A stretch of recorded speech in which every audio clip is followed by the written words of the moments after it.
Good day and welcome back to another Honkai Star Rail video.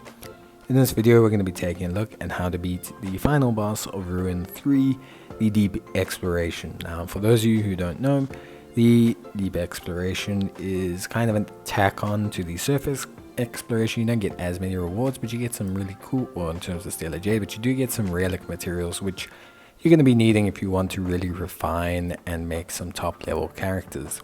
Now, the team build for this mainly consists of trial units. The only non-trial unit we have is the March 7th. Honestly, the strategy here essentially is just to beef up, good old Electric Boy over here. I think that strategy works to a point. I will be honest, it leaves us a bit tight. You're going to see at the end. I think we need a bit different sustain. Probably would go for a healer, maybe a Natasha or an AoE healer.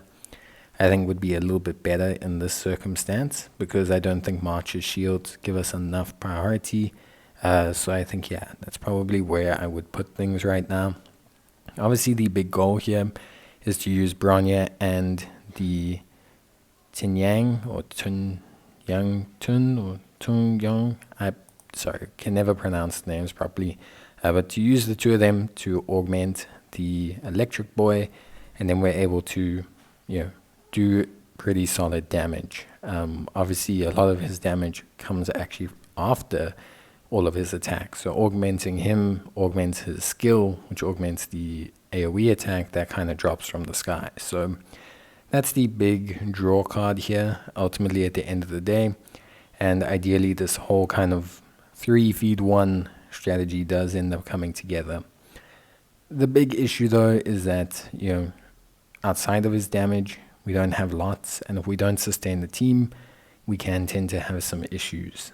So that's why I suggest a bit of AoE sustain, more so than maybe going for someone like March 7th. I think her singular shield doesn't really provide enough, so there is that to consider. But outside of that, I don't think there's anything too crazy that players need to be aware of. I just think, yeah, maybe that's something, you can change up. Maybe that's something that'll work a bit better for you. You can rail with this strategy more than fine. As you can see, we do get the job done. But yeah, I think at the end of the day, you can maybe change things up and have a bit of a better performance by prioritizing some AoE sustain, more so than just single target sustain. But with that being said, everything comes together quite nicely. It all ends up working out quite well. So we end up more than fine. We do have some issues at the end of the day, as you can see by us having units fall like flies, which isn't great. But yeah, at the end of the day, we do manage to get things done, and we manage to augment our units just enough to do the requisite damage, which is pretty good. And with that, we're able to, kind of score out the opposition. But it was tough. It was a bit of a fine line. Like I said, adjust the team as necessary. And yeah, maybe just keep that health up a little bit longer because, yeah, there is some AoE damage coming from the opposition. And this can obviously give you a little bit of issues. So outside of that, pretty straightforward stuff. Honestly speaking, wasn't a big problem. I think at the end of the day, things ran pretty smoothly. And yeah, we're able to get the requisite damage, which is kind of what gave us the win at the end. So because we had the damage, we're fine. I think outside of that, we would have struggled a little bit. But it ended up working.